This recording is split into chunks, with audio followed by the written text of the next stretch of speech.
Pozvánka do Pruského. Štvrtok 17.7.2025 od 18. hodiny bude nočná adorácia s odprosovaním, zvelebovaním, svetou spoveďou, modlitbami, svetou omšou. Bude požehnanie Eucharistiou a exorcizovaným olejom.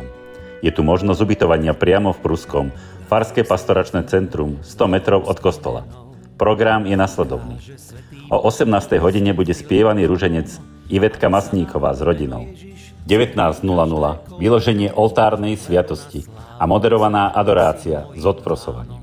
O 20.40 modlitba zriekania a oslobodenia.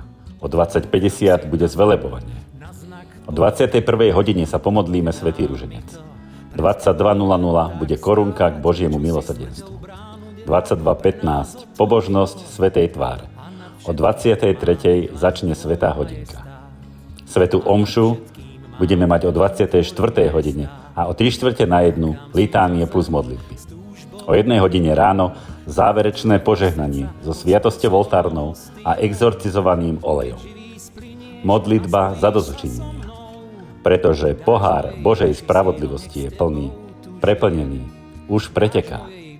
Len mohutná sila modlitby a odprosujúceho pokánia ochránia svet pred tým, čo mu pripravila Božia spravodlivosť. Počúvajte aspoň teraz hlas vašej nebeskej matky. Potrebujem toľko odprosujúce modlitby a ochotne obetovaného utrpenia. Tešíme sa na každého z vás. Pozývame vás ku osobnej účasti. Nočná adorácia. Navštevuj ma a zotrvávaj so mnou v noci a ja budem pracovať pre teba počas dňa.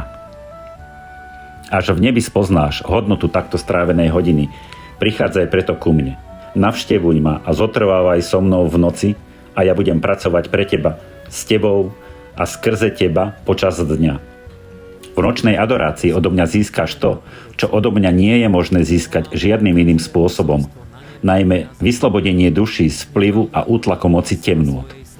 Viac duší je zachránených a oslobodených v nočnej adorácii, než akoukoľvek inou formou modlitby. Toto je modlitba, ktorá ťa najúžšie zjednocuje s mojimi vlastnými nocami, ktoré som celé strávil v modlitbe počas svojho života na zemi. Prichádzaj preto ku mne v noci a okúsiš moju moc a prítomnosť po tvojom boku počas dňa. Žiadaj ma o čokoľvek, keď ku mne budeš v noci prichádzať a na úsvite dňa poznáš moju milosrdnú pomoc. Mám zvláštne zaľúbenie v tých, ktorých povolávam, aby so mnou bdeli v nočnom čase.